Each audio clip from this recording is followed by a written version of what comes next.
So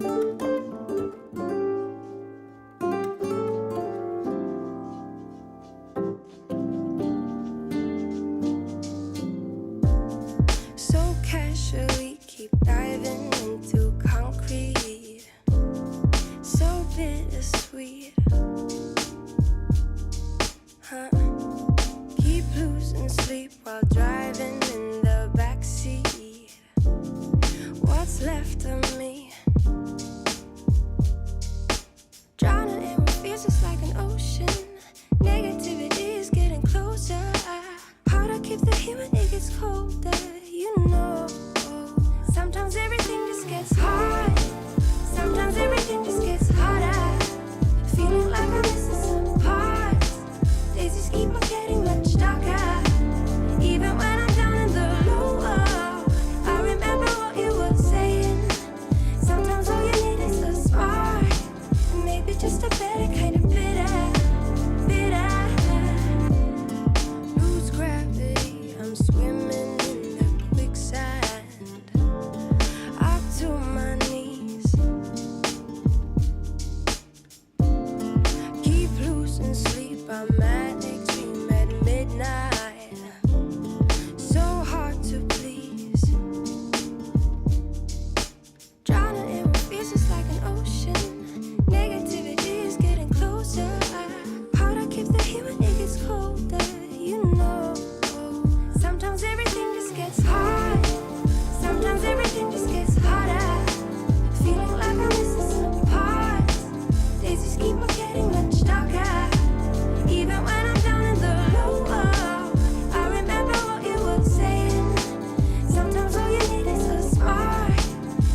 I don't know how to get through to you. Because you don't seem to know that you are everything a girl could dream of. Baby, won't you hear me? Don't talk to me that way. 'Cause I think you're perfect.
What's going on?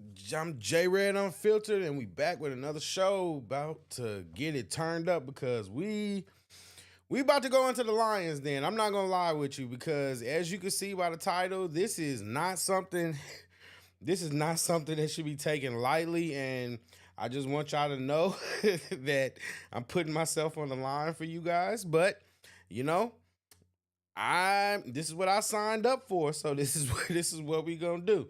But oh, I just need y'all to know that there's just certain things that I do just for you guys, and it's because I appreciate you guys, and because you guys are so dope. I just I feel the need to just get into the best content that I can, and unfortunately, that means that I got to talk about one of the most powerful, scariest men, and we're gonna hold this brother accountable. This is just, I'm just gonna be honest with you, bro. Before we get into that, I see that we got comments on here. Oh my God, we getting y'all. I appreciate y'all for tuning in tonight. You could be doing anything. You could be anywhere. You could be with anybody, watching anybody's stuff, but you chose to be here with me. And I just want to let you know from the bottom of my heart that I sincerely appreciate that. And I think you are so dope, and I appreciate you for rocking out with me. I mean that. I genuinely mean that from the bottom of my heart. Thank you. Time says, Jay read in the chat, always stay woke, prayed up every day. Remember, always stay on your pivot at all times. Facts. Always stay on the pivot. Yes. Yes. This is the truth. Time says, I told people that Diddy will be getting a RICO charge. The FBI been looking at Diddy since the New York shooting with J-Lo. Oh boy. Keith D. Arrested too many death. Yeah, Diddy's like, his blood trail is like crazy, like Hillary Clinton's blood trail. Like, this guy is just, I mean, like I said, this is a scary guy. This is the truth. The truth. This guy is scary. And people like him with all this power, because we're going to get into why Diddy is so dangerous, because it's not just because he has money and he has power and all those things. It's because he thinks he's untouchable. And people like him, they think they can do whatever they want because they literally have enough money to get themselves out of whatever situation. But this guy is a deviant. Like, I'm sorry, allegedly he's well, no. We've seen that. We've seen enough information to know that P Diddy, he's a wild boy. He's a wild boy, and that's just the truth of the matter. And like I said, we gonna get into this, but I just gonna get through these comments first. But yeah, like they getting on him. Yeah, it's time for it's. If all these similar allegations, if they are true, then I really hope that they throw the book at him, because golly.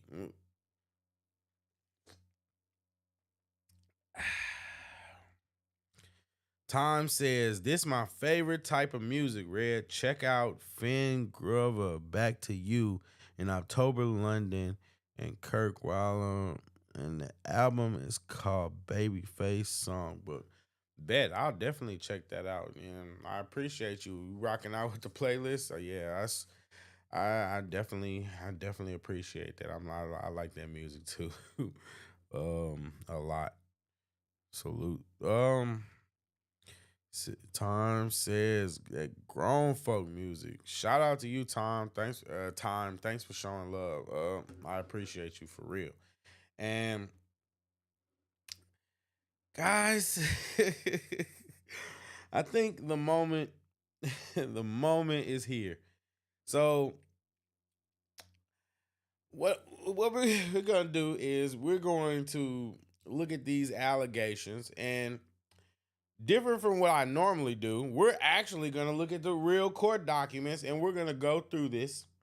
We're gonna go through this the same way we did with the text messages, and we're just gonna talk about this, because this is just insane. I'm just gonna be and as you can see, this is the real court document. United States Federal Court, Southern District of New York. Case number 241457. This is public record, and everyone has access to it. So this is not some deep dive. This is something that you can literally Google and find. And as you can see, the plaintiff is Rodney Jones. Rodney Jones, and he versus the defendants, Sean Combs Justin Dior combs, Ethiopia Habitamarium. Oh, don't laugh at me for that.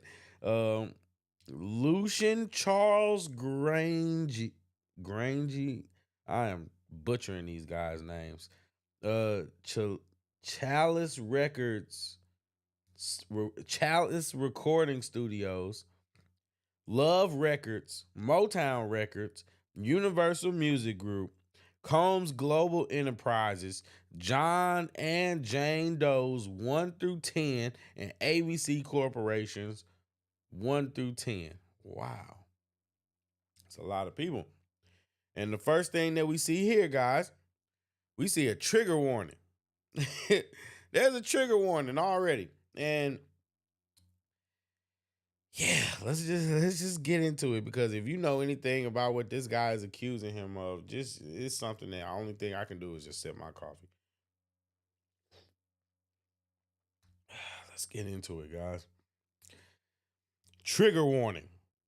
This document contains highly graphic information of a sexual nature, including sexual assault. Additionally, there are graphic images of the aftermath of a shooting, redacted images of sexual intercourse, redacted images of minors, sex workers, and prostitutes, details of trafficking, and the illegal distribution of guns and drugs. Who?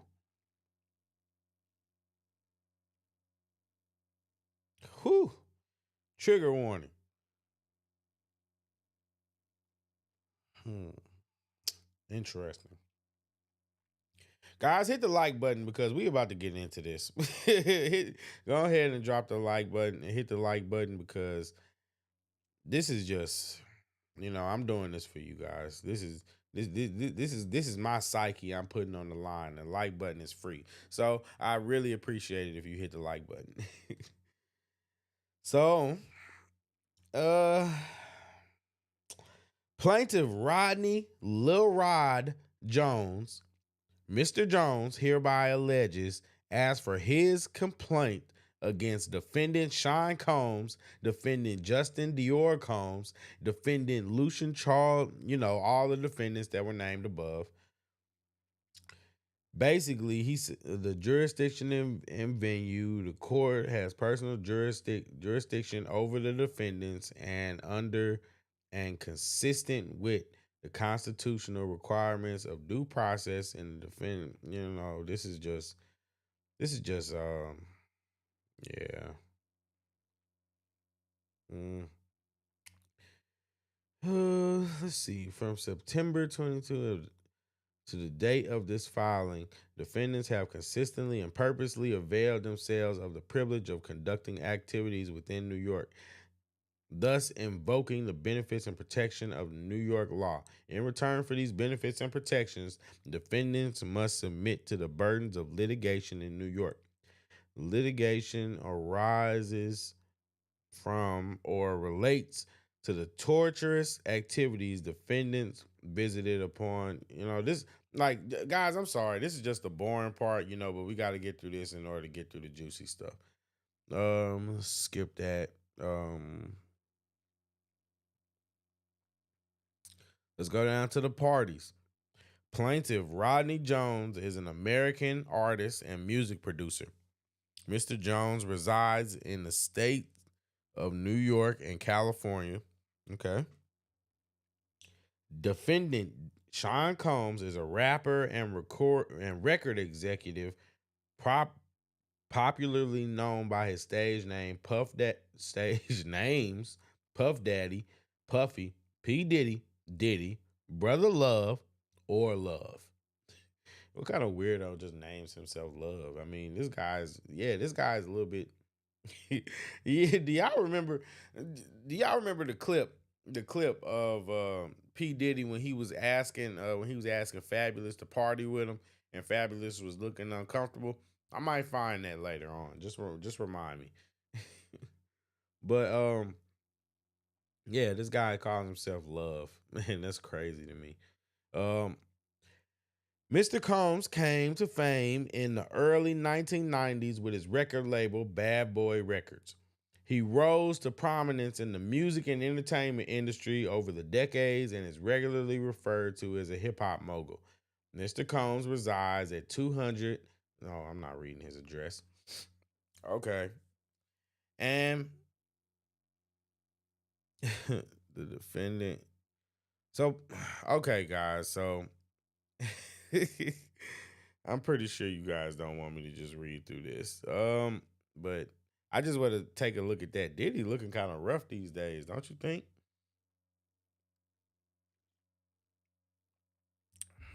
Diddy is looking kind of rough. Then you got his son. It's crazy. His son is on here. This Lucian guy is a former CEO of Motown Records. You got Ethiopia. She's the chief of staff to Sean Combs. You got Christina Coram, she's chief of staff. She got child. He's suing these record labels. Okay, Motown. You know all this stuff was named above. And okay, guys, let's really actually get into it now. Let's actually get into it. It looks like they're about to really start. So they start talking about this Rodney Lil Rod Jones, and we have to actually get to know this guy. And you're probably wondering because the topic of this video is what this says about black culture, right? But I can't just sit there and just, you know what I mean, continue to make my points about black culture without actually laying out my case. That's why I mean that's what I'm actually here to do. I'm laying out the case. So in order to actually explain why this relates to black culture, we have to actually understand what the hell is going on. And then I can actually explain how this relates and what this says about black culture. Because at the end of the day, like the title says, this proves something about black culture. And I'm just gonna spoil it and say that this just proves that black culture is trash. Because when you look at the people that are celebrated the most, these are the people that are the worst kinds of people. And that's why I said before, these entertainers should not be looked at as role models. And that's the truth of the matter. These entertainers should not be looked at as role models. And P Diddy, Puff Daddy, Brother Love, whatever y'all want to call him, he is a prime example of just an absolute deviant. And this is not even taking into account everything, the vile things that are in this complaint against him. But Diddy is just, you know it, and he's known for this. He has a reputation for his wild parties. That's why Cat Williams said Diddy be wanting to party. You just got to tell him no. You got to tell him no. And obviously Lil Rod didn't know how to tell him no. And that's just the truth of the matter. But we have to learn about the situation and what we're actually getting into. So let's get back into this document and actually learn, okay, who is Lil Rod? Because I've never heard of this guy. This Rodney Jones guy, I've never heard of him. So it says Rodney Lil Rod Jones Jr. is from the Windy City. He was born and raised in Chicago, Illinois. Why couldn't they just say he was from Chicago, Illinois from the first place? That's so redundant. That's a redundant statement. Why would they do that? They were just trying to be funny. Mr. Jones is the second oldest son and fourth child out of 9 siblings. He comes from a long line of gospel music influencers. Okay, so like most producers and musicians, he came from the church, got his start in the church. Okay. Mr. Jones started playing instruments at the age of 5. He began playing drums in church, and at the age of 13, he picked up guitar. From 13 to present day, Mr. Jones has taught himself to play over 13 instruments. So already, I can kind of relate to this guy because I'm also a musician. Okay, if you want me to prove it, let me know in the comment section. I can keyboard is sitting right here. I can prove it. But you know what I mean. But at the end of the day, this guy is a musician, producer. You know, he says Mr. Jones is considered a musical prodigy. I'm sorry. His talents have led him to produce and create a commercial marketplace for music that has been recorded by some of the most prestigious and highly acclaimed artists in music history. Throughout the duration of his career, Mr. Jones has worked the South Side of Chicago music scene, playing with the following legendary greats: Georgia Mass Choir, Donald Lawrence, the Clark Sisters, and Smokey Norfolk. On or about August 22nd, Mr. Jones received a call from Mr. Combs requesting that he produce several songs on a rhythm and blues album titled The Love Album, Off the Grid. Love Album. Mr. Jones agrees, and his life has been detrimentally impacted ever since. Whew. Whew. All right, let's get it, guys.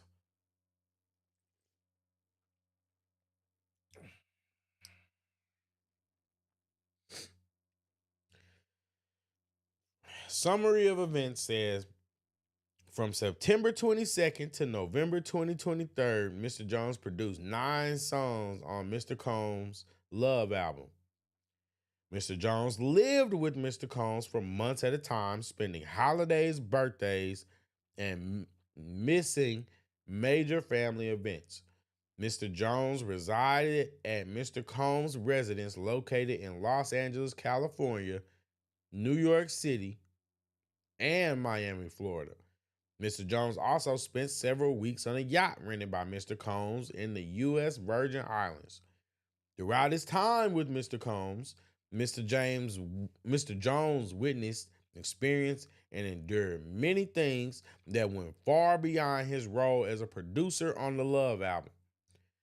The claims raised in this complaint have been corroborated through witness statements, video audio recordings, and images that Mr. Jones has in his possession. Mr. Combs required Mr. Jones to record him constantly. On several occasions, Mr. Combs took Mr. Jones' cell phone and began recording himself. As a result, Mr. Jones has secured hundreds of hours of footage and audio recordings of Mr. Combs, his staff, and his guests engaging in serious illegal activity. Ooh. Mr. Jones has secured irrefutable evidence of the acquisition, use, and distribution of ecstasy, cocaine, GHB, ketamine, and mushrooms. The displaying and distribution of unregistered illegal firearms. Mr. Combs providing laced alcohol beverages to minors and sex workers at his home in California, New York, the U.S. Virgin Islands, and Florida. Wow.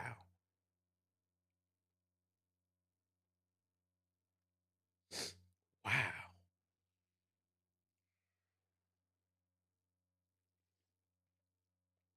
Like I said, hit the like button, guys, because this is intense. Wow.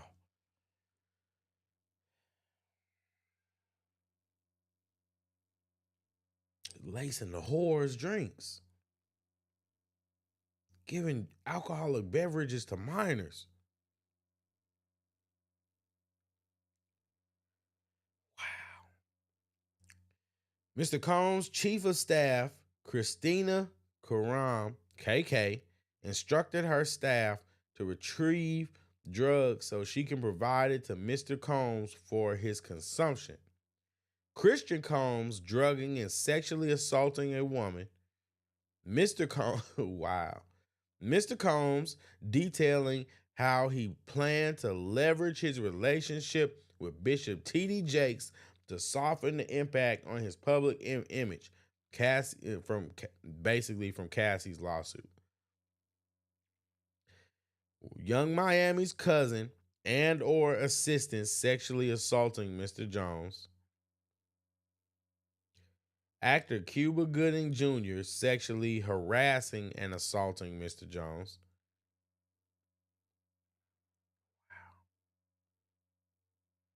Rapper redacted on Mr. Combs' yacht, consorting with underage girls, sex workers, and R&B and R&B singer. Wow. R&B singer redacted in Mr. Combs' Los Angeles home, consorting with underage girls and sex workers. Wow. Guys, this guy's all these people that he named. And see, this is my thing.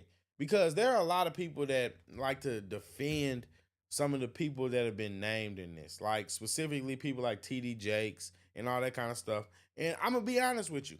I'm really careful about speaking on pastors. And, you know, regardless of whether I agree with them or not, I specifically I attack their points and not the person.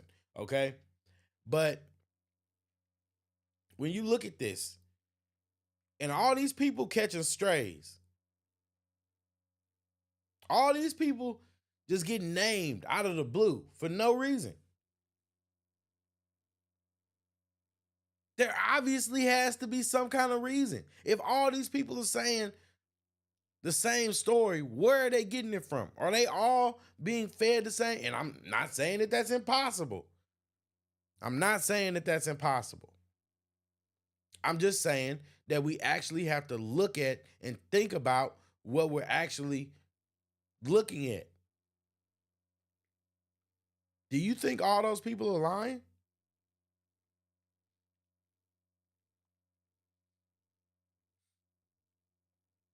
I don't. I'm just going to be honest with you. I don't think all of them are lying.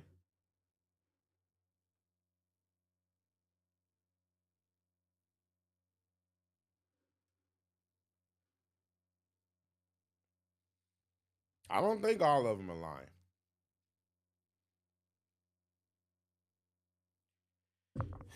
So let's keep going, guys.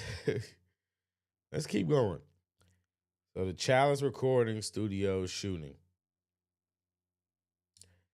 On or about September 12th, 2022, Mr. Combs held a writers and producers camp at Chalice Recording Studio.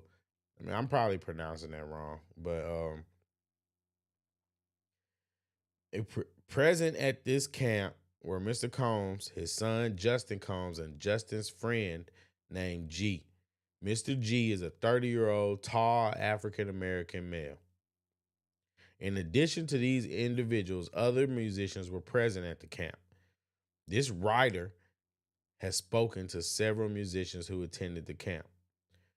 One evening during the camp, Mr. Combs, J. Combs, and G were in a heated conversation. That conversation was moved out of the studio and into a restroom adjacent to where Mr. Jones was sitting. Mr. Jones was approximately 2 feet away from the bathroom and gunshots rang out. Mr. Jones recalls hearing multiple gunshots. Wow.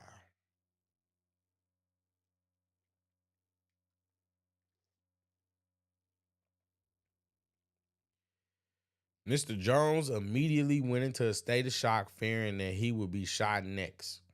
Mr. Jones genuinely believed that he would be shot through the door due to how close he was. After the shooting ended, a crowd gathered in the restroom around the restroom. When the door finally opened, Mr. Combs and J. Combs exited. G was lying on the restroom floor in a fetal position, holding his stomach and bleeding out of his leg hip area. Everyone around looking upon G. Frustrated by the lack of aid to G, Mr. Jones dropped everything, ran to G, and immediately began placing pressure on G's gunshot wound to his stomach.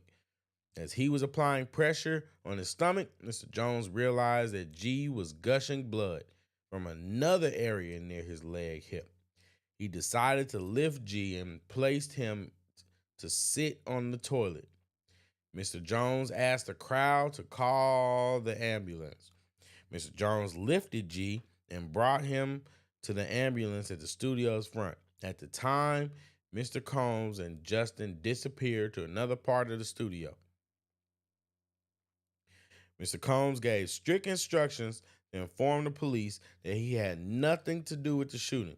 He also forced Mr. Jones to lie to the police by telling them that G was shot standing outside the studio by a drive-by assailant.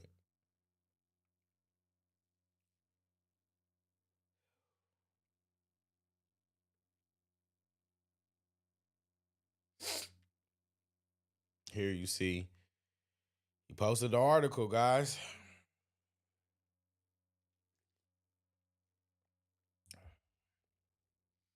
He posted the article. At least one person was shot at a party at a Hollywood recording studio, police said Monday. Officers were called to the 800 block of North Highland Avenue at Willoughby to check into reports of a shooting at about 3 a.m. According to the LAPD, at the time they found the man had been shot after stepping outside the studio. Man in his 30s was taken to the hospital. Wow. It's crazy. So basically what Lil Rod is accusing is saying that Diddy lied to the police and that it wasn't a drive-by shooting. It was actually he went in the bathroom with Diddy and his son and basically didn't come out the same in a very nice way to put it. Mr. Jones has several corroborating witnesses who spoke with the writer anonymously due to fear of retaliation from Mr. Combs. They have agreed to speak publicly when subpoenaed. Wow.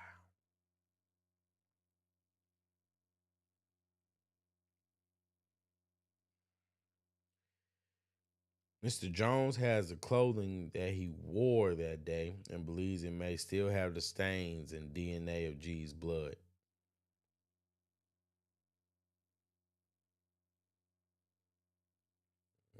Let's see how I can do this. I'm sorry, guys, but I can't afford any issues, so I'm gonna read this past this part. Sorry. Mr. Jones has the clothing that he wore that day and believes it still may have the stains and DNA of G's blood. The following are screenshots of the aftermath of the restroom where G was shot by either Mr. Combs or Jay Combs. Clearly, G was not shot outside of the studio, as Mr. Combs instructed his team to report to law enforcement.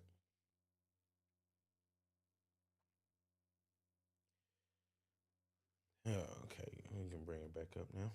Law enforcement. Mr. Combs and defendants LR, MR, UMG, and CRS provided private security for the writers' camp at defendant CRS.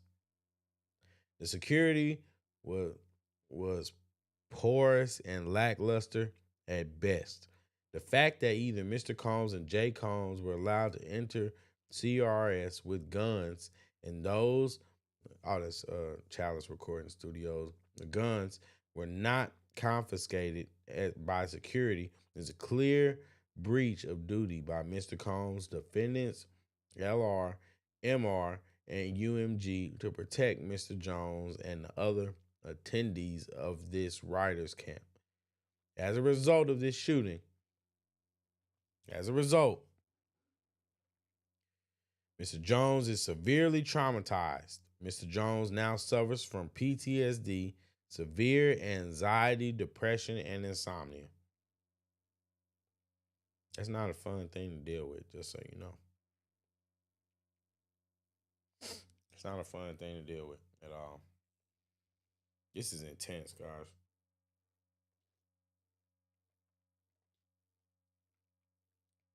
Diddy is a savage. Diddy is a gangster. And Diddy is a thug. Diddy is a thug. But we knew that already. I'm not saying anything that we didn't know. I'm not saying anything allegedly either. Like, Diddy is a thug.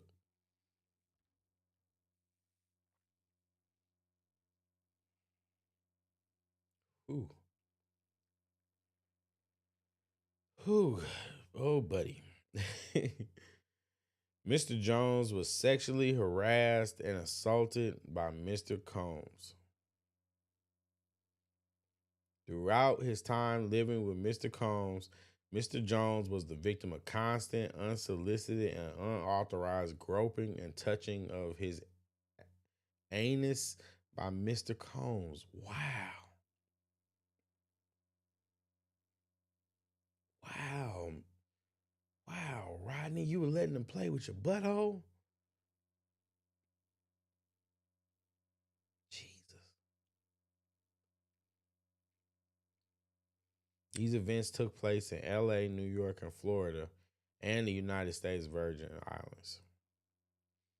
In addition to the unsolicited and unauthorized touching, Mr. Jones was forced by Mr. Combs to work in Mr. Combs' bathroom as Mr. Combs walked around naked and showered in a clear glass enclosure. As a heterosexual Christian man, Mr. Jones was uncomfortable with Mr. Combs' advances and expressed his discomfort to Mr. Combs' chief of staff, KK. KK responded to Mr. Jones' complaint with, shine will be shine. KK also attempted to downplay Mr. Combs' groping of Mr. Jones' anus and genitals as friendly horseplay, stating that those acts were Mr. Combs' way of showing that he likes you. Despite those assurances, on several occasions when Mr. Combs began to undress and walk around the house naked, KK would say, "Okay, I'm leaving now," and she would disappear. KK's hypocrisy is wow, he was making her uncomfortable too. She say, "Oh, it's that time." Wow. And she would disappear. KK's hypocrisy is breathtaking at best or enabling at worst. Mr. Jones believes that KK aided and abetted Mr. Combs' sexual assault of him and was working with Mr. Combs to groom him into accepting a homosexual relationship. Wow. Through these sexually deviant acts, one would say Mr. Combs had a pattern and practice of engaging in such nefarious activity. This ongoing conduct shows that Mr. Combs cannot be rehabilitated. Wow. Wow, guys. He says they were trying to groom him. Jesus Christ.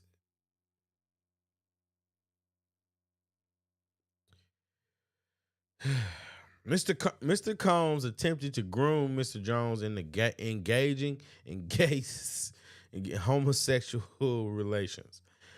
Mr. Combs was aware that Mr. Jones looked up to and idolized music producer Stephen Jordan, Stevie J.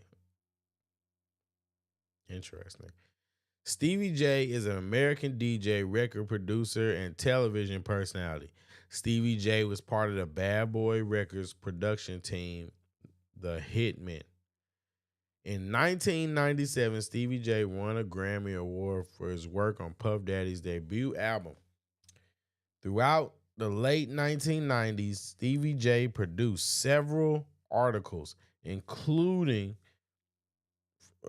produced for several artists, including Mariah Carey, Tevin Campbell, The Notorious Big, 112, Jodeci, Faith Evans, Jay-Z, and Eve. Stevie J was one of the producers on the Love album. Wow. Oh boy. Hope that doesn't get me in trouble. Oh, okay. Okay. Okay. Nope. Not risking it.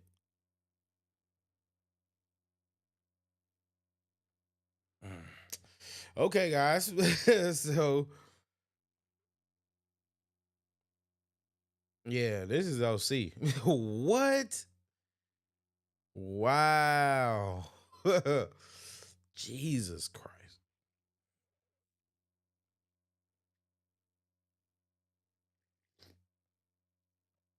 Guys, sorry about that, but yeah, we're probably gonna have to just read this without showing this anymore because this kind of explicit. Oh God. Can't you can't jeopardize you can't jeopardize this. So mm. Whew. Oh boy. Mr. Combs used access to Stevie J and his knowledge of Mr. Jones' admiration of Stevie J to groom and entice Mr. Jones to engage in homosexuality. Mr. Combs went so far as to share a video of Stevie J anally penetrate all.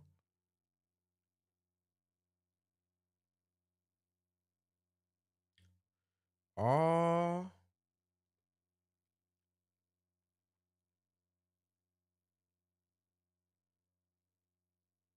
All. Mr. Combs went so far as to share a video of Stevie J busting the cheeks of a Caucasian male without a condom. This was done to ease Mr. Jones' anxiety concerning homosexuality. According to Mr. Combs, this is a normal practice in the music industry. Look, even Stevie J is doing it.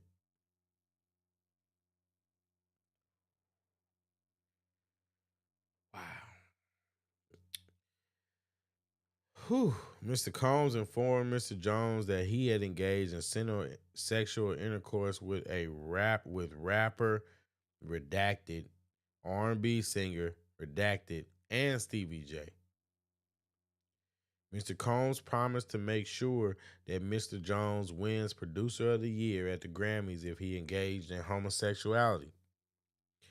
The following are screenshots of the video of Stevie J anally penetrating a Caucasian male that Mr. Combs provided to Mr. Jones.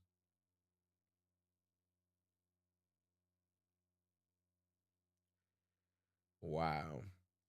Just so you know, on these notes, they have the redacted. They have notes on the redacted, and it says that he's a Philadelphia rapper who dated Nicki Minaj. He performed at the Super Bowl and had a successful Vegas residency. Oh my God. Oh my God.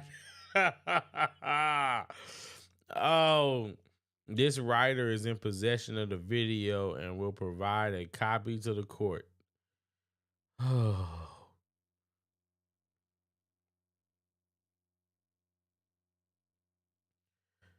oh my God.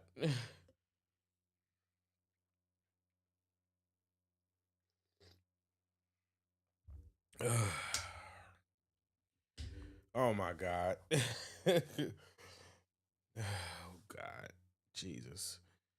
Jesus, give me strength. Be a fence, please, God.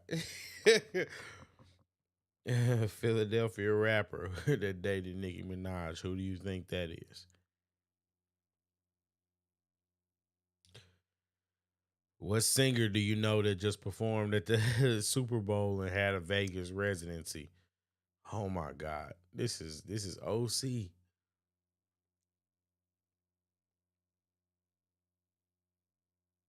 Oh. Oh God. Oh. Oh my God. Mr. G says that Jones also claims that Combs was grooming him to pass him off to his friends. Dang. So it ain't even enough that he wanted his man butt, but he wanted to pass him off to the friends too. Oh my God, that's so bad. It's so bad. Thank you for your comment, Mr. G. I appreciate you. Oh man. Mr. G says in July 2023, Jones claims that there was a listening party at one of Combs' homes that involved sex workers, and at least 5 women in the crowd there were under the age of 16. Yeah, I actually saw that too. I saw that too, and you know we definitely gonna get into we gonna try to go through this whole thing, but I needed a break because this is intense. I had it up on the screen, but you know, obviously if you seen it, then you know that we can't. Yeah, we can't. We're not gonna be able to show that. So, whew.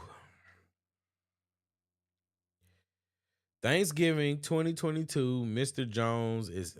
Thanks again for your comment, Mr. G. I appreciate you for watching. And I appreciate everybody else for watching too. Shout out to you. I appreciate you. Thanksgiving 2022, Mr. Jones is SA'd by Young Miami's cousin. Wow.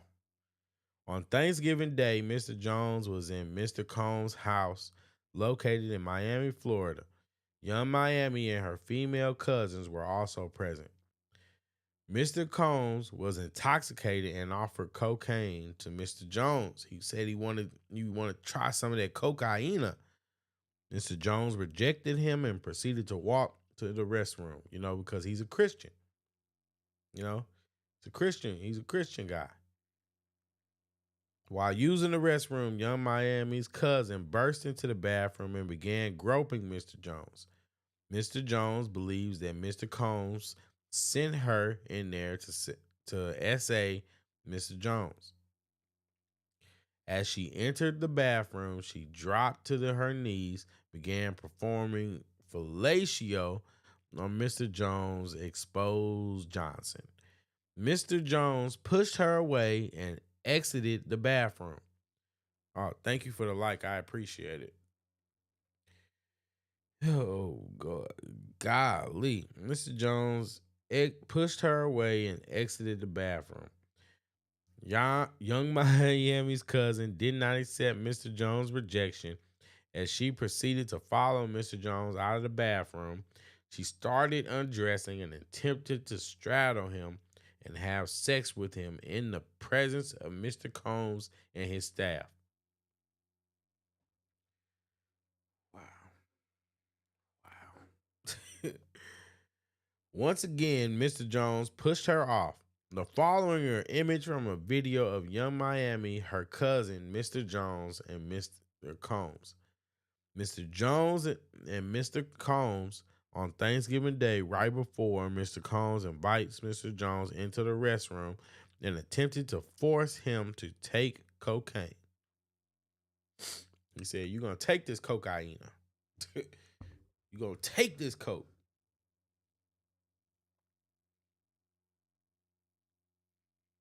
Guys, these are PC, so we can look at these. See, this is allegedly Diddy and Lil Rod. This is Young Miami and her cousin. See, apparently this the girl that went in there, followed Lil Rod in there, and forced herself on him. She forced herself on him. Now, if the roles had been reversed, everybody would throw a fit. So, you know, we got to keep the same energy. We had to keep the same energy. Trafficking and Victims Protection Act. Wow. Throughout his time with Mr. Combs, Mr. Jones was transported from California to New York, Florida, and the United States Virgin Islands.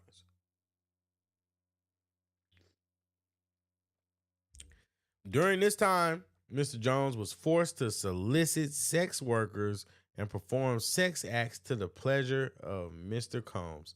On or about February 4th, 2023, Mr. Combs forced Mr. Jones to bring prostitutes and sex workers back to his home in Miami, Florida.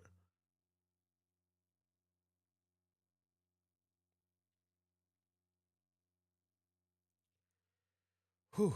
The sex workers that Mr. Combs forced Mr. Jones to bring back to his home on or about February 2nd, this February 2nd incident, Mr. Jones believes Mr. Combs drugged him. Mr. Jones recalls waking up naked, dizzy, and confused. He was in bed with two sex workers with Mr. Combs. He also recalls aimlessly wandering around the house with no clothes on.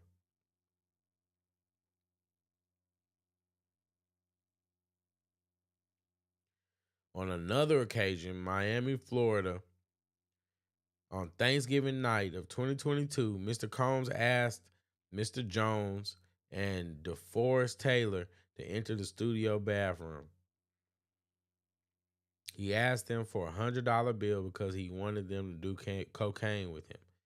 Mr. Jones was scared, but luckily he didn't have a $100 bill, so Mr. Combs waited a little later to do coke with Young in Miami. Wow. Later that evening, he required Mr. Jones to solicit sex workers from Body Trap on the river, located, where that's located. Mr. Jones did so, and Mr. Combs forced him to engage in unsolicited sex acts with these workers. That's weird. Diddy is weird. Like, golly.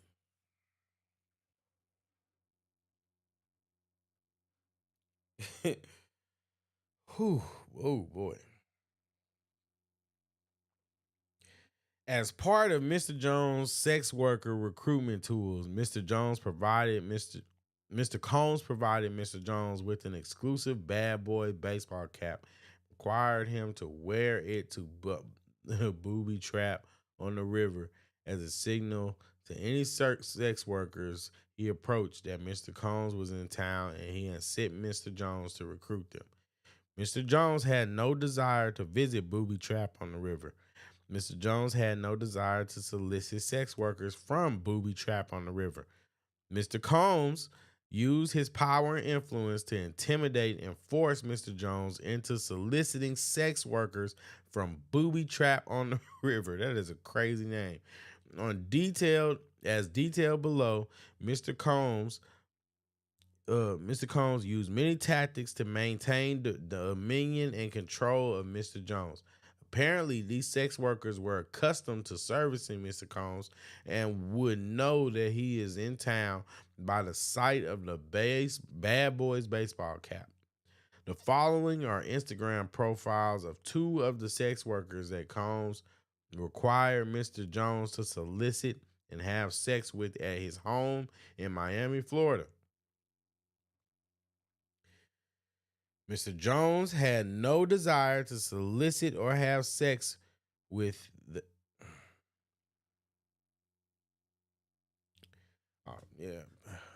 comments get priority. Time says karma is real. Things don't always think you getting away with something because you got money. Yeah, I mean sometimes you're right.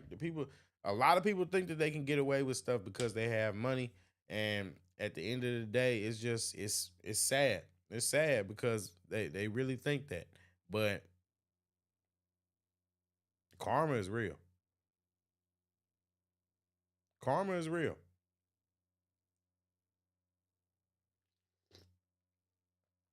Karma is absolutely real, guys. And on that note, I'm gonna take a short intermission real quick. I gotta take care of some business, but I'll be right back, guys. Be right back.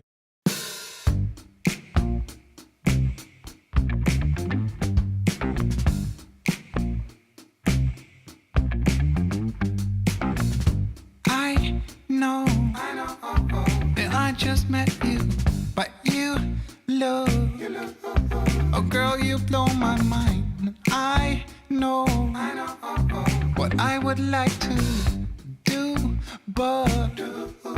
We just keep on talking. I see your dog needs walking. Your folk drive you insane. I know, yeah, that's true. Of course, you ain't the one to blame. Keep on talking to me. You keep on telling me your dreams. You keep on talking to me. But I just wanna see you move. Yeah, I just wanna see you move. I just wanna see you move. Yeah, I just wanna see you move.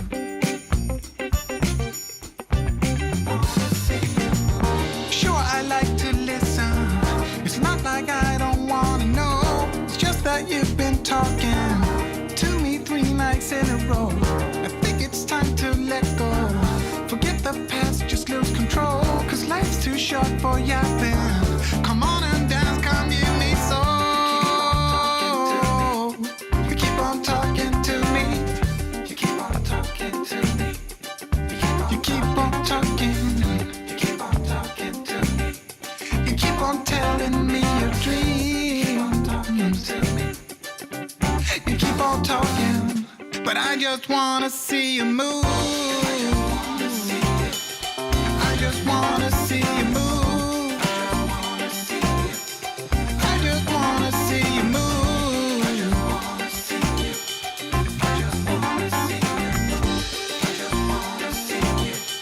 I just wanna see you move.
dessa fantasia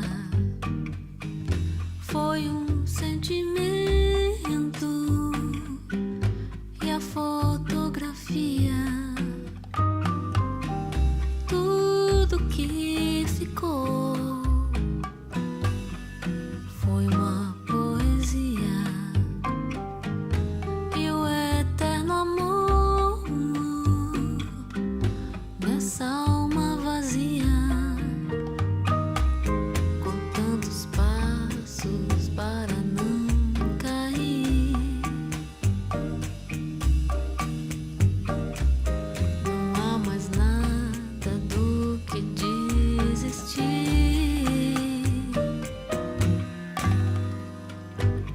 O tempo se arrastou e levou as chances. Não sobrou mais nada depois da avalanche. Tudo que restou dessa fantasia foi sentimento e a fotografia, tudo que ficou foi uma poesia e o eterno amor nessa alma vazia, contando os passos para não cair. Não há mais nada do que desistir.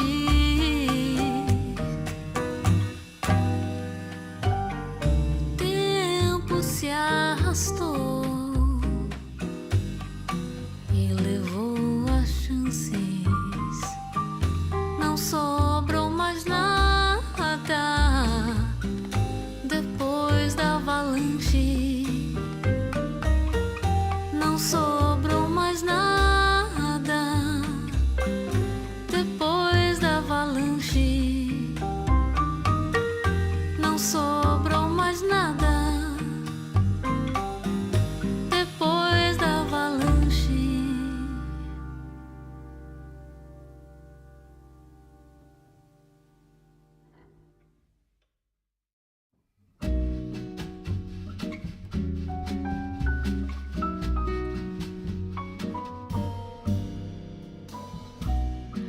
Quando o piano já não quer mais tocar e as teclas pretas não saem do lugar,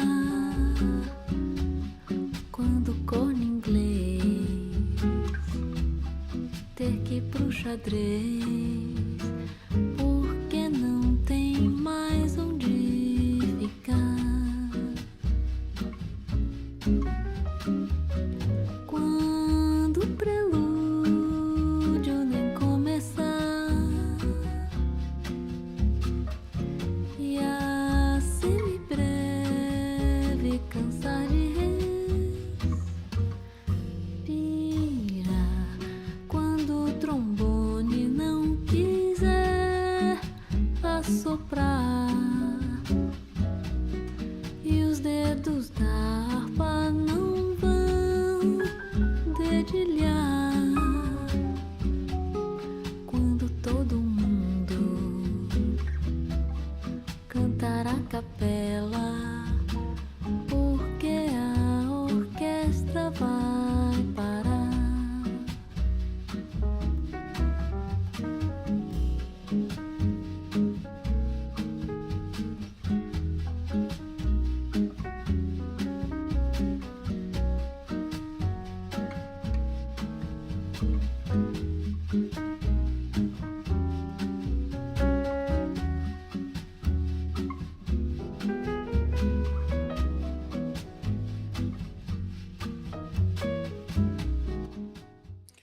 What's going on, y'all?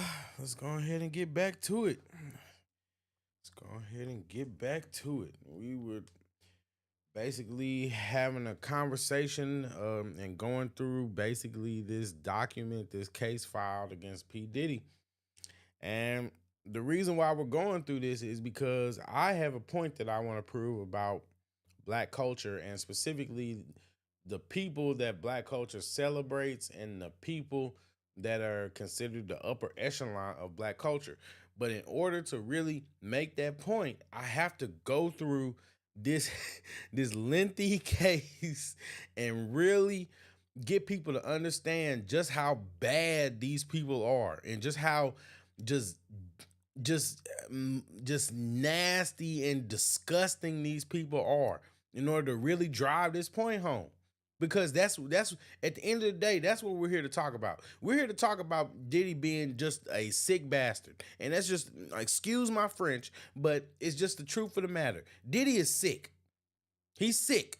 And people like Diddy's not unique. There are people like him, and a lot of these moguls, a lot of these people that everybody's looking up to, that are on the top of these lists, the goals that people are wanting to emulate, these people are sick. And I mean in the head. It's like something mentally wrong with them, and it's not something that medicine can cure. It's something that, if we're just being honest, it's something that nobody on earth can help them with.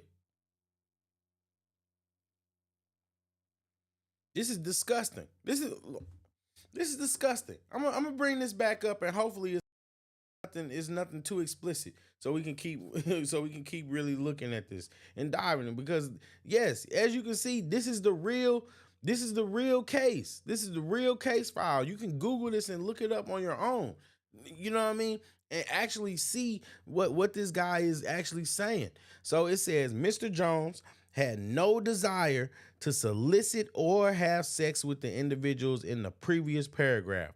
Mr. Combs used his power and influence to intimidate and force Mr. Jones into soliciting and sleeping with these women. He made him sleep with whores.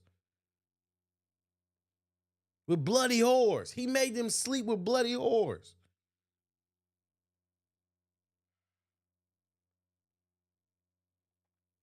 Mr. Jones had no desire to solicit or have, aren't they just repeating themselves? The following is the phone number of another sex worker that Mr. Combs required Mr. Jones to solicit and perform sex acts with at his home in Miami, Florida. Diddy is weird. And basically, this guy is saying that this guy was forcing people that work for him to go get prostitutes so he could watch them bang them. That's weird. That's weird. Booby Trap. Booby Trap Miami. Gotta love these names. Mr. Jones had no desire to solicit or have sex with the individual in the previous paragraphs. Mr. Combs used his power and influence to intimidate and force Mr. Jones into soliciting and sleeping with the individuals above. Mr. Combs used many tactics to maintain dominion and control of Mr. Jones. He promised him a Grammy for Producer of the Year for the Love album. He offered him $250,000. Yeah, he offered him $250,000 to purchase all the instruments he wanted. That's a lot of money. Whew. He promised him ownership of his $20 million property, One Star Island. Whew. Jesus Christ. That's sick. He promised him access to recording label executives like defendants Lucian Charles Grange and Ethiopia Habitamarian. Butchering their names again. But Mr. Combs would often switch up his approach. He would go from promising Mr. Jones the world to threatening Mr. Jones with physical harm. Ooh. Mr. Jones threatened to eat Mr. Jones. Wow. Mr. Combs threatened to eat Mr. Jones' face and informed Mr. Jones that he is willing to kill his mother, Janice Combs, if he must, in order to get what he wants, so he wouldn't think twice to harm Mr. Jones.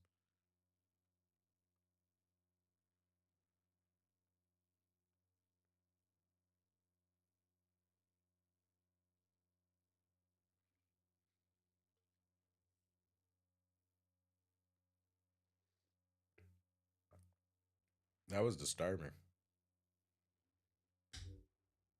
That was disturbing. I'm not even gonna lie to you. That was kind of disturbing. Mr. Combs and J. Combs solicits drugs and engage in illicit sex acts with minors and sex workers. On or about July 2nd, 2023 in California, Mr. Combs had a listening party at his home. Present at this party was R&B artist Redacted, J. Combs, sex workers, and let's see who that Redacted is. Let's just take a look. He is a Grammy Award-winning R&B singer who had trouble with law enforcement after assaulting a Beijing billionaire. Oh, God. Oh, God.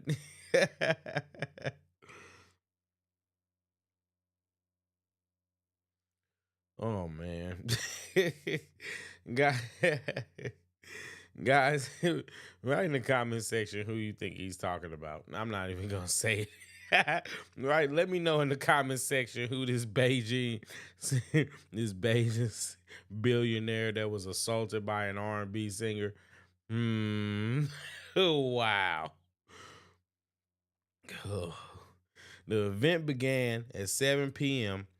Mr. Combs requested, guys, this is just, I'm sorry. I really do want to hear y'all thoughts on this too. What are y'all thinking as we going through this? You know, because this is bad.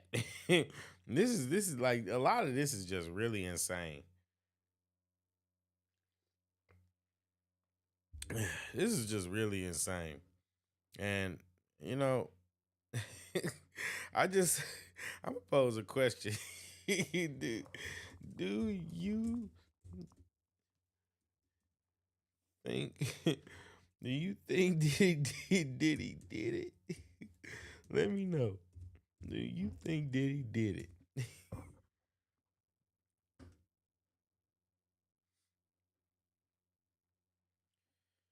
Oh man. Guys, what are we doing? What is going on? What is the world turning into? The event began at 7 p.m. Mr. Combs requested female sex workers and required Mr. Jones to solicit them. An hour later, several sex workers appeared. In addition to sex workers, there were at least 5 women in the crowd that were under the age of 16. Mr. Combs forced all the women to drink laced Deleon liquor. Upon information and belief, Mr. Combs laced the liquor with ecstasy. Wow. Mr. Combs forced all the women to drink. Mr. Combs did not check the identification of any of these underage girls. The presence of these underage women made Mr. Jones very uncomfortable. He attempted to leave, and Mr. Combs forced him to stay. Mr. Combs went so far as to take Mr. Jones' car keys to prevent him from leaving. After being forced to drink laced Deleon shots, Mr. Jones began feeling lightheaded and recalls passing out and waking up at 4 a.m. the following morning, naked with the sex worker sleeping next to him. Screenshots of a video from that night embedded. No, we're not going to play those games. Let's go ahead and scroll past there. Says, oh man, this is bad. This is disgusting. Mr. Combs attempts to pass off Mr. Jones to Cuba Gooding Jr. Oh my God. Cuba Gooding Jr. Oh my God. Mr. Jones believes that Mr. Combs was grooming him to pass him off to his friends. So it's not just enough that you wanted his man butt for yourself, Diddy. You was trying to pass him to the team too.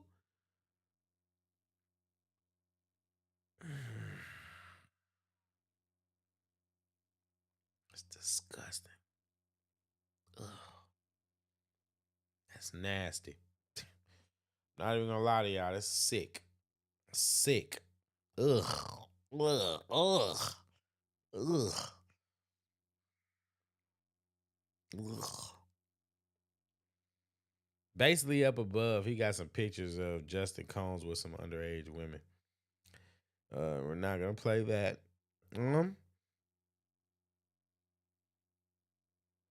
This fear became a reality when Mr. Combs introduced Mr. Jones to Cuba Gooding Jr. while they were on Mr. Combs' yacht. During the introduction, Mr. Combs suggested that Cuba get to know Mr. Jones better.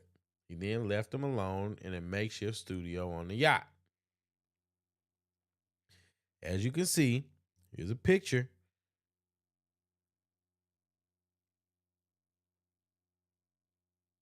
Wow.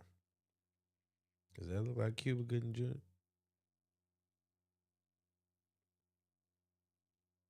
Oh, that's Diddy.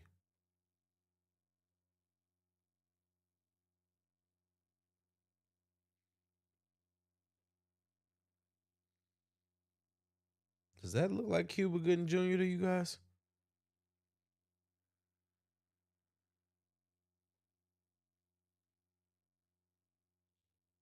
Let me know what you guys think. Does that look like Cuba Gooding Jr. to you guys? It's interesting.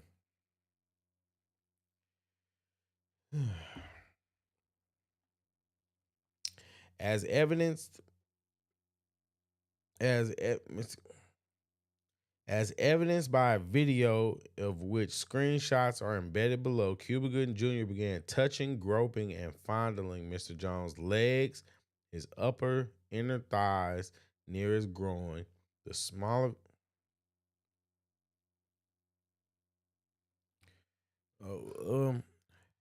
Hey, what's going on, Marcus Harrison? Basically, Diddy is basically being accused of grooming a producer, and all, uh, and all, and basically that's that's what it is. You know, we're just going through the complaints piece by piece, but he's being accused of grooming a producer, and yeah, it's kind of sick. It's really sick what he's being accused of doing. But right now he's currently in the process of passing him off to Cuba Gooding Jr. And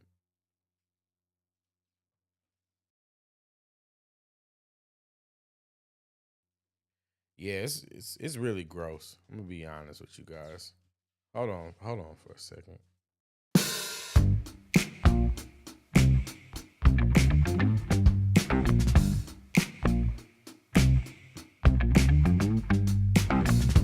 I know.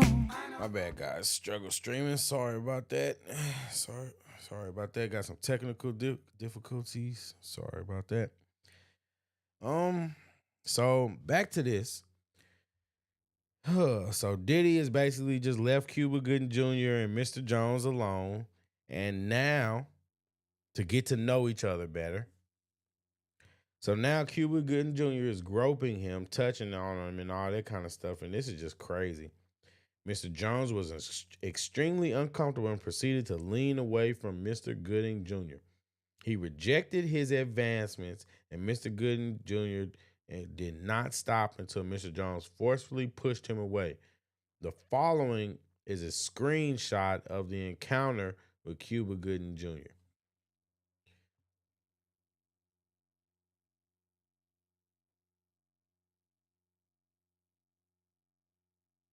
Yeah, ugh. Oh my goodness gracious.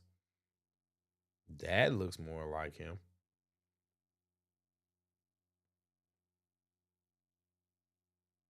Ugh. This is why you gotta tell him no. You gotta tell him no, guys. Cat Williams was trying to warn you and save you. You gotta tell him no. You gotta tell him no.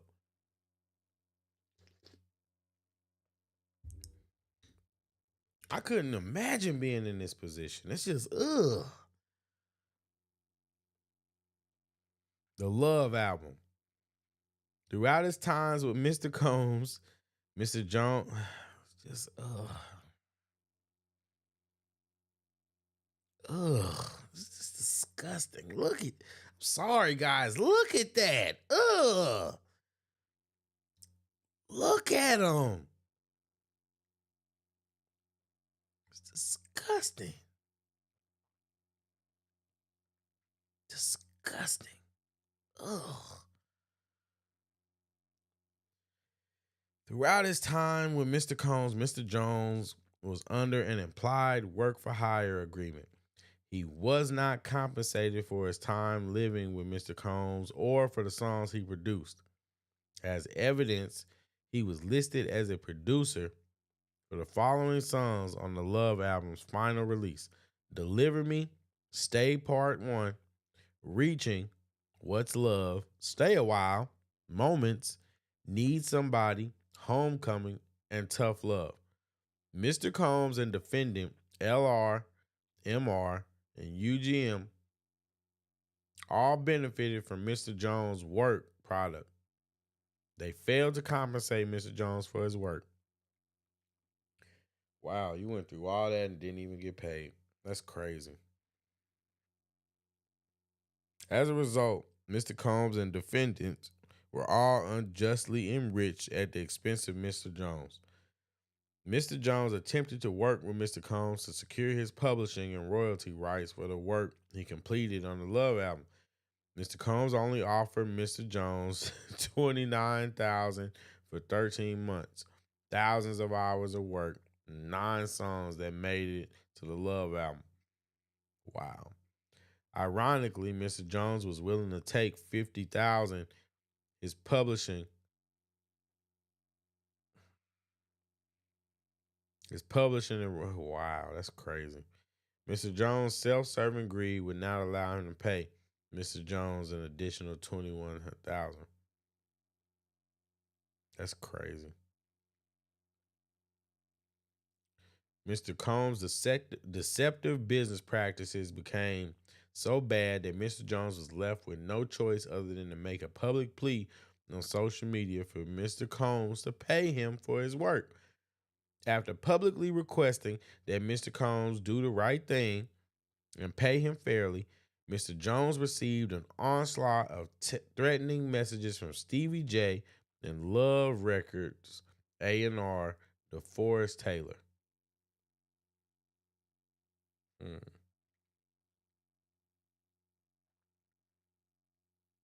Let's look at what let's look at the text messages. Wow.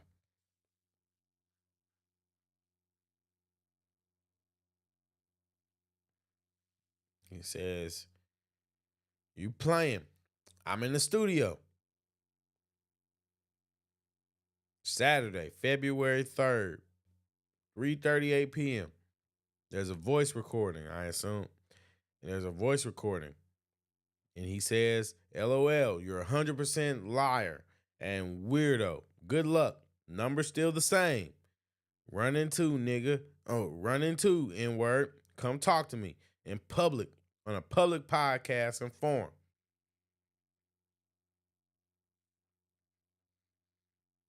We're going to talk to him in public. Mr. Combs used his power and influence to threaten and intimidate Mr. Jones. According to Mr. Jones, Mr. Combs is very forceful and demanding.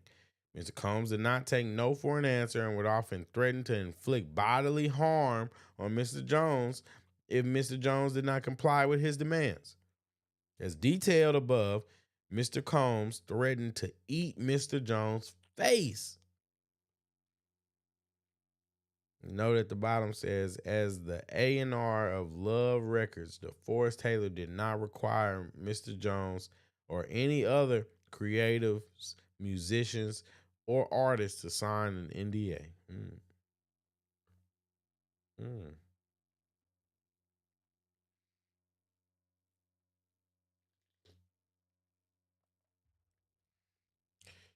On another occasion, while standing in Mr. Combs' bedroom, Mr. Jones was forced to watch as Mr. Combs displayed his guns and bragged about getting away with shooting people.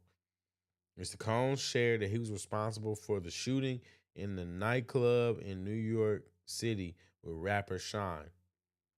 Diddy's former bodyguard accuses the rapper of snitching on Shine over 1999 shooting. He shared that artist and Mr. Combs' girlfriend at the time, Jennifer Lopez, aka J-Lo, carried the gun into the club for him and passed him the gun after he got into an altercation with another individual. The shooting in Chalice Recording Studios confirms Mr. Combs' statements. These statements reinforce Mr. Jones' fear of Mr. Combs and strengthen Mr. Combs' dominion and control of Mr. Jones.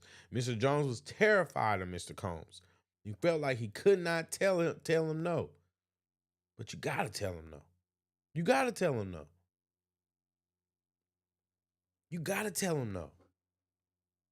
That's the problem with these guys. They they they they they think they're untouchable and they're not. They're not untouchable, but they're just powerful. And with people like Diddy, I mean, yeah, he's not gonna like it, but you gotta tell him no. You gotta tell him no. Or he's gonna get your butt. Your butt is on the line. Literally. Your butt is literally on the line.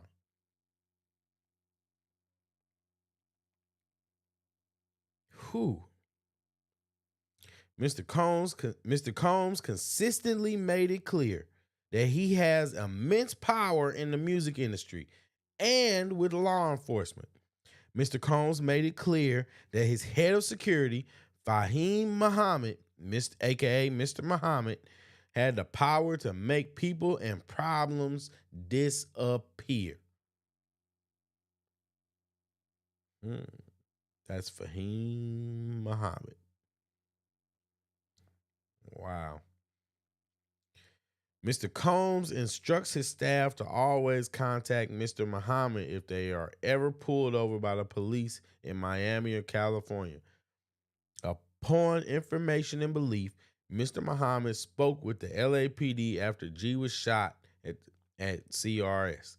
The LAPD was in CRS and witnessed the blood in the restroom, and they went with the bogus claim that the shooting of G occurred outside the studio.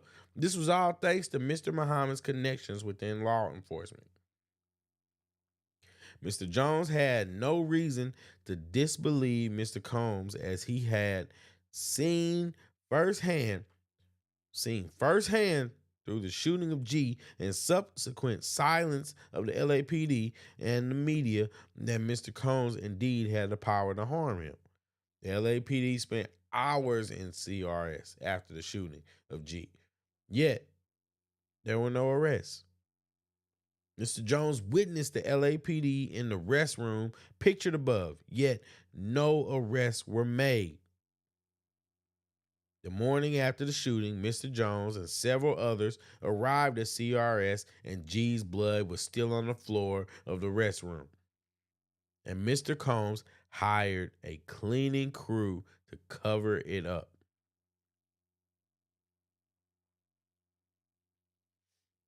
This is crazy, guys. What are y'all thinking when you listening to this? What's going through y'all mind when you listening to this? Because I don't even know what to think. This is crazy. It's like we hear about these rumors. We've heard about the rumors. You've heard about the rumors, but between him and Cassie, the things that they're telling, good Jesus.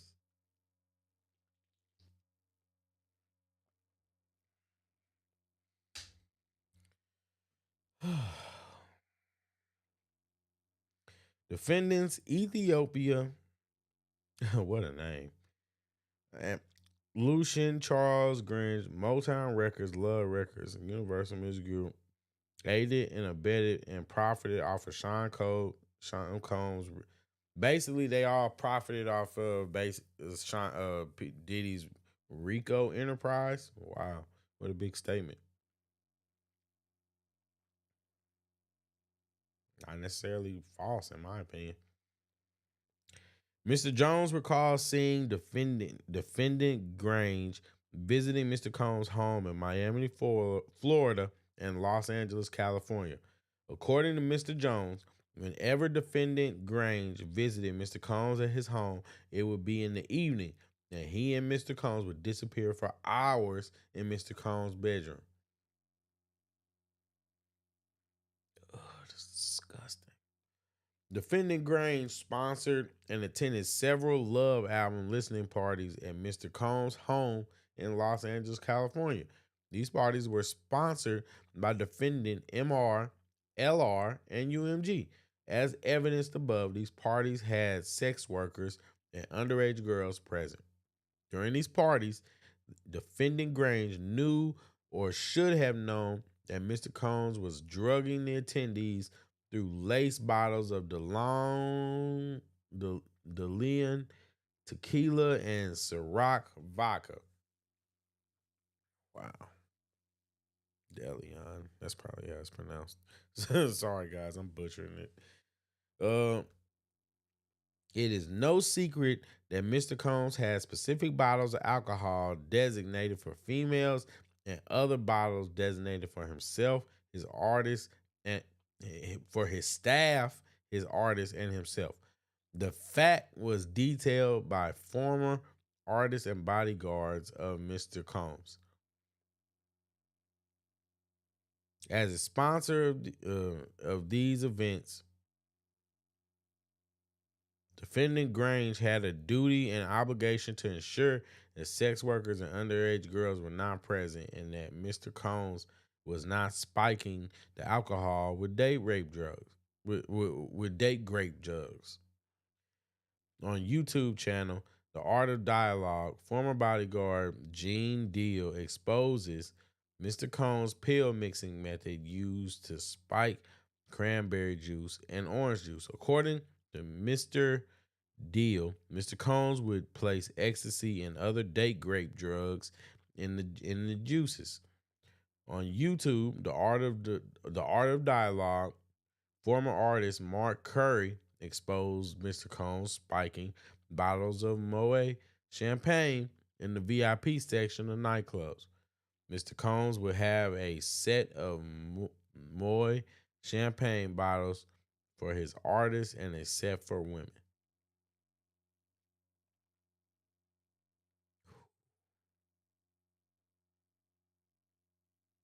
Oh man, this is wild. This is wild, guys. This is wild.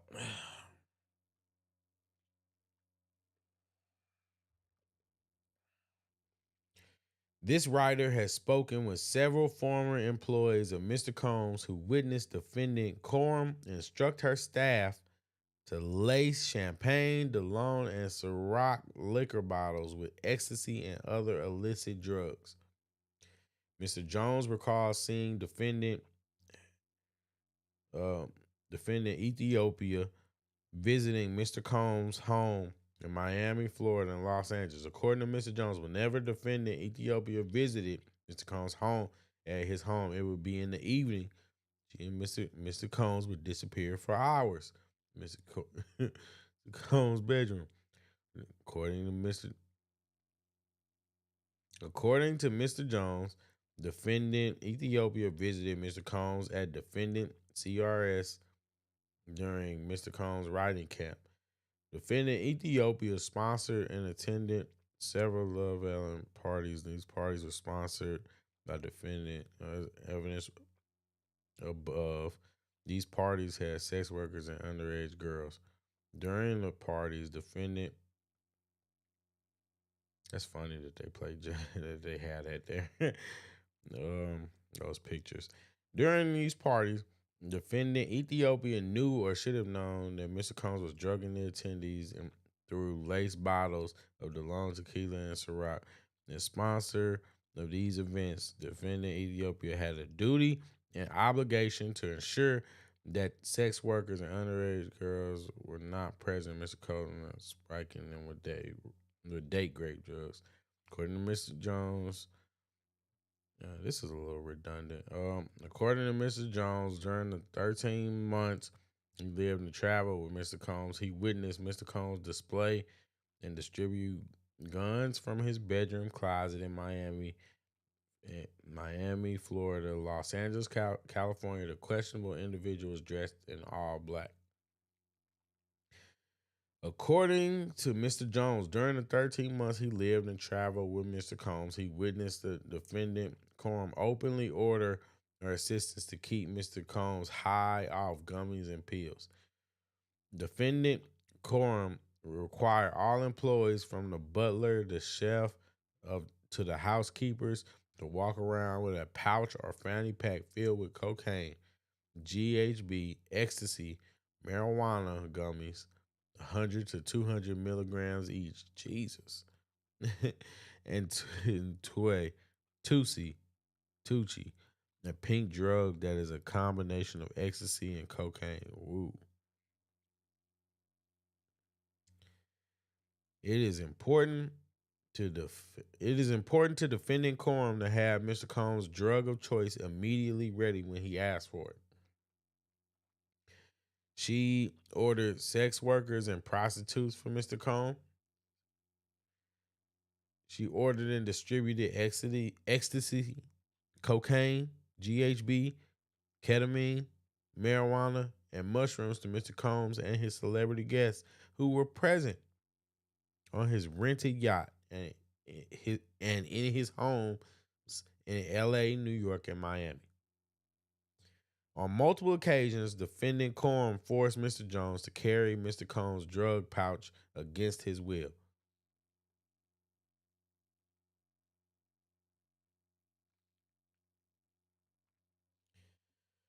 Oh boy, this is something else, guys. This is something else. And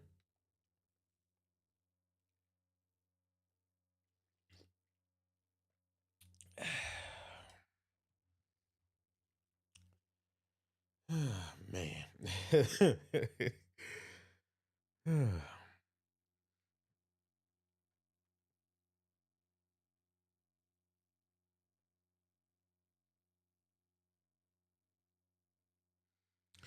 As the chief of staff, defendant Coram was instrumental in organizing and executing the RICO enterprise. Defendant Coram had the following individuals execute the following tasks for the RICO enterprise. Stevie J recruits sex workers and attends and participates in freak-offs. Ugh. Justin Combs solicits prostitutes, underage girls, and sex workers. Would engage in freak-offs. Wow. Brendan Paul works as Mr. Combs' mule. He acquires and distributes Mr. Combs' drugs and guns. We have a recording of this and will provide it to the court. Wow. Jesus. Jesus.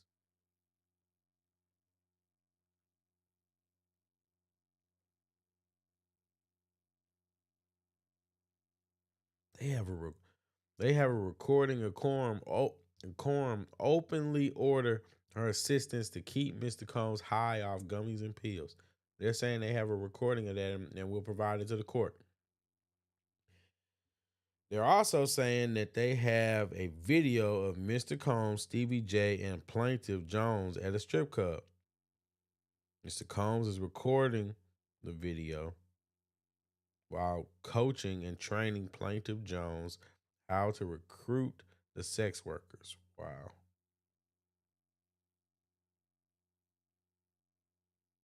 Wow. They said they got a video, guys. They said they got a videos that they'll provide for the court.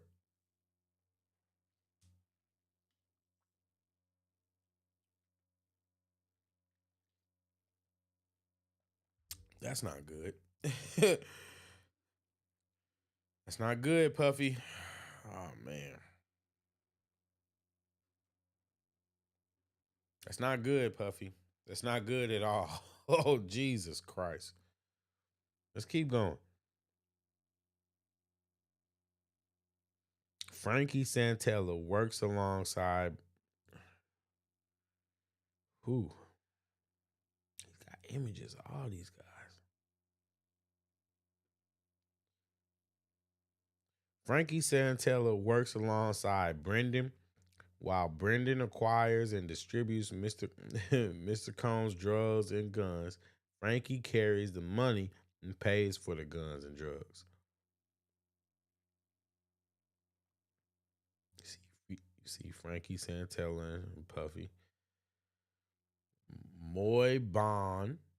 Moy Bond hires sex workers and attends and participates in freak offs.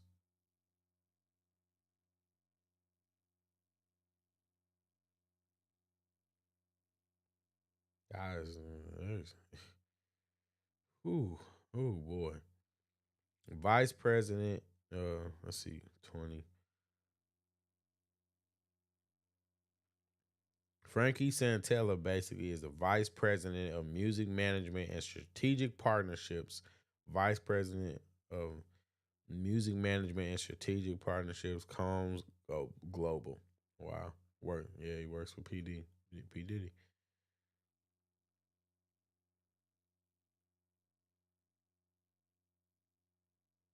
Mm. Oh gosh. Whew. Mr. Combs funded and used his affiliation with local gangs and gang leaders who would frequent his home in LA and Miami to secure the drugs and guns he had obtained and distributed out of his homes in LA and Miami. So not only is Diddy a sexual deviant, but he's also a drug kingpin, according to this guy.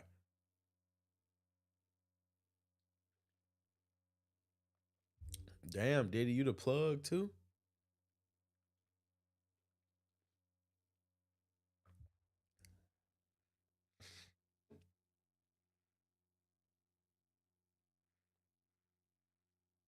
Defendants executed their RICO enterprise with threats of violence, threatening to eat plaintiff's face. That's wild. Displaying and distributing guns in plaintiff's presence, bragging about having law enforcement under control, bragging about murdering people, and bragging about hiding or bribing witnesses and jurors in the criminal case concerning the 1999 New York City nightclub shooting with Sean. Defendants executed their RICO enterprise with threats of isolation from the music and entertainment industry, parading powerful music industry executives such as defendants Lucian Charms Grain, Ethiopia, at his parties uh, filled with sex workers, minors, and illegal drugs such as ecstasy, cocaine, GHB, marijuana, and mushrooms. Basically, this is basically like a TV show. Basically, this is crazy. Mm.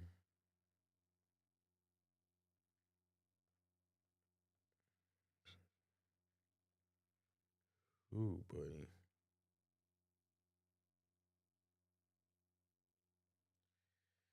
Oh man, yeah, and honestly, honestly, we've gone through enough. I think that I can make my point now, and that point is basically that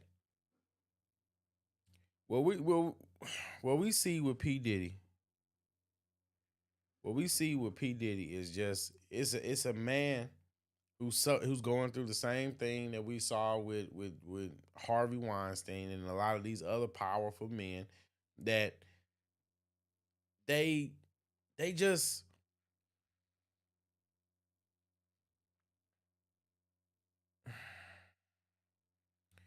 it's just sad, It's sad because in the main point that I believe that this proves about black culture is that the people that we should be celebrating are the people that the culture trashes.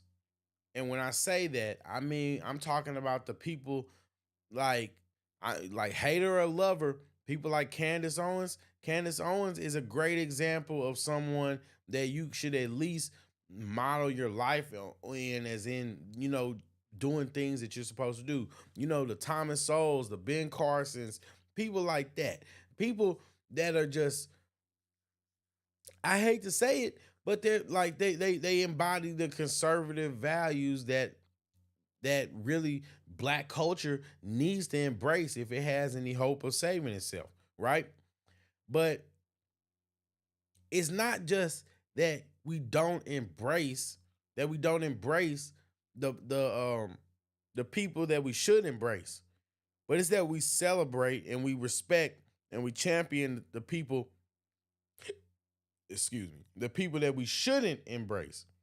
And regardless of what you believe, Diddy wouldn't be able to do the things that he does if he wasn't in the position that he was. He's in the position that he is because he has a fan base. People love him. People support him. People respect him. He's able to get business done in the black community, and he's respected as a mogul.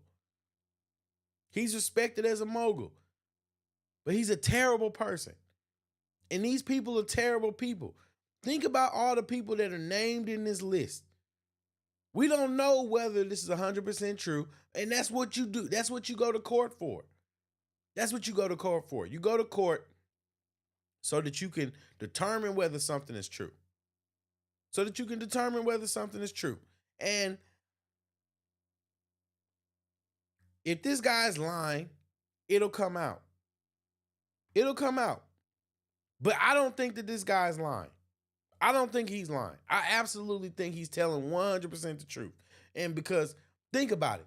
What man is going to come out and sit there and say and just lie about being assaulted in the way that this guy says that he was?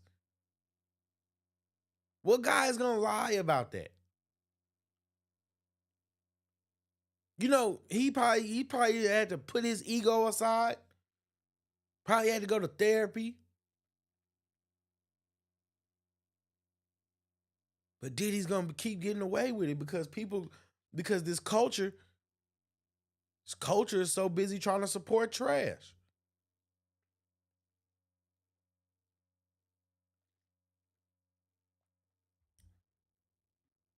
This culture is so busy trying to support trash that I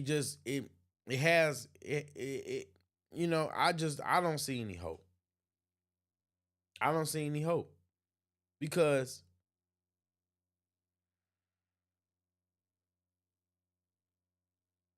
why do we even allow these people to get this far? Why do we even allow them to get this far?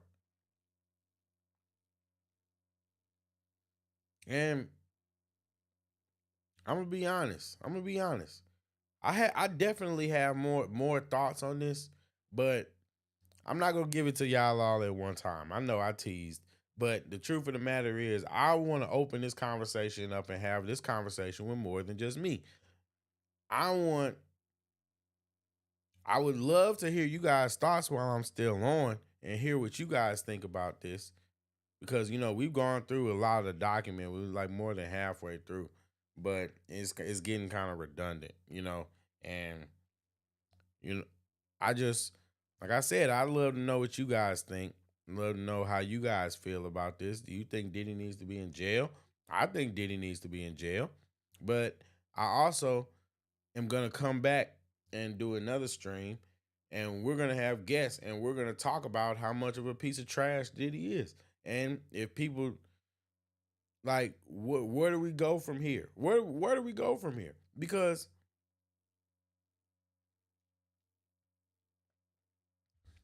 people like this are only allowed to do this because people believe that they have some power that they don't. And don't get me wrong, Diddy is powerful, but he's not untouchable.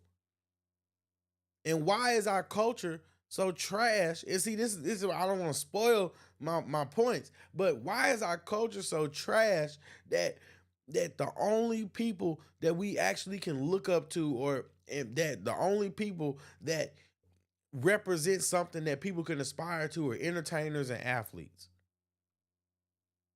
They don't look up to people that just work hard, or that just have an honest living, just do an honest work.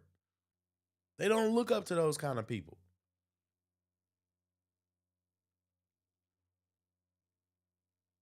They don't look up to them. At the end of the day, black culture only wants to be only raises the youth up to think that they can be successful if they become an entertainer or an athlete. Guess what? If you become an entertainer, there is a shadowy music business that you are going to have to deal with and embrace. And if you go down that road, you are going to have to make some decisions.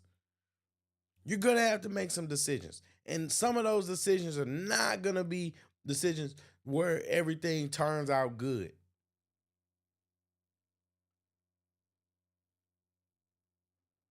It's not going to be like that. And at the end of the day,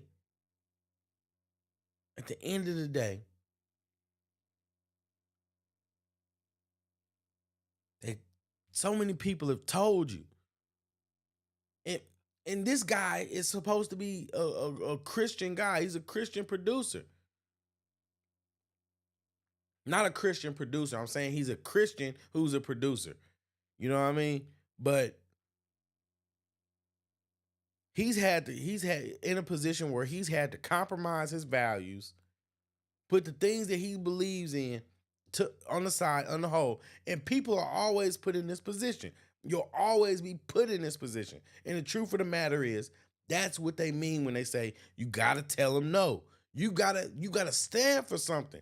You have to actually stand for something, because if you don't stand for something, you'll fall for anything. And that's why you got these guys that they get in these positions and they get in these rooms and they're offered money, or they're offered status or whatever, and they willing to compromise themselves. No, it's not because that person was making you do it. It's because you didn't stand for anything. That obviously was not something that you weren't willing to do. There are things that I am not willing to do in order to make money or to prosper or to elevate in life. And guess what? Giving up my butt is one of them. That's one thing I'm not willing to do. And there is no amount of money that can change my mind. So when I see these guys in this position and they're talking about how they were just doing what they had to do for money and it's just sacrifice and all that stuff, no, you would have been willing to do it anyway. You'd have been willing to do it anyway. And what does that say about us as a culture, to where people only feel like they can be successful if they have to, you know what I mean? It goes even back to the sellout conversation. If you can't be successful unless you've done something to compromise yourself.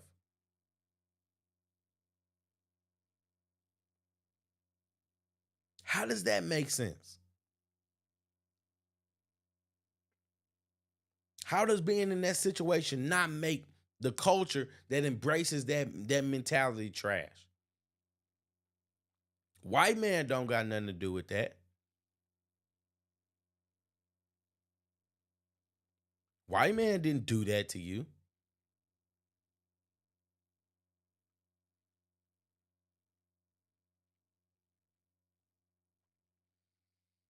This is what I'm talking about. The culture is trash. The culture is the problem. The community is the problem. The community is the problem because it embraces the culture. Maybe I'm off. If I'm off, let me know.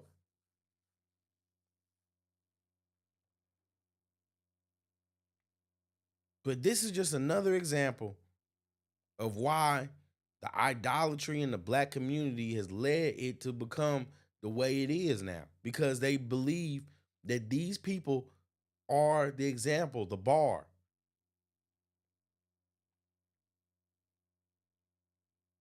Are they really though?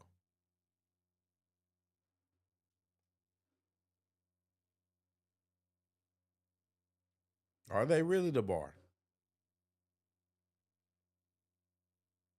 These people, these people, they're just entertainers. They're humans like you who are entertainers. They shouldn't be looked at as leaders. They shouldn't be looked at as inspiration, or they shouldn't be looked at as anything more than inspiration.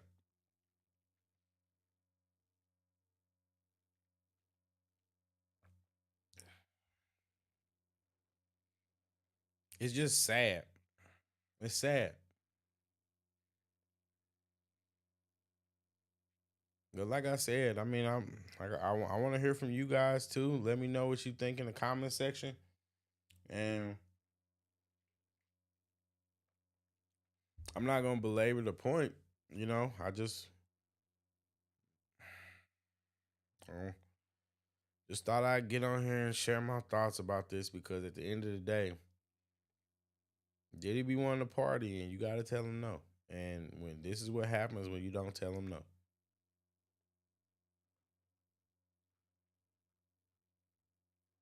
This is what happens when you don't tell him no. But I'm gonna say, like I said, I'm gonna say my thoughts, and I'm probably gonna. Well, I'm most definitely streaming tomorrow, so make sure you guys check it out. Hopefully, I'll have a guest, and we can really chop it up and really dig deep into this Diddy situation. Hopefully, you guys will tune in tomorrow.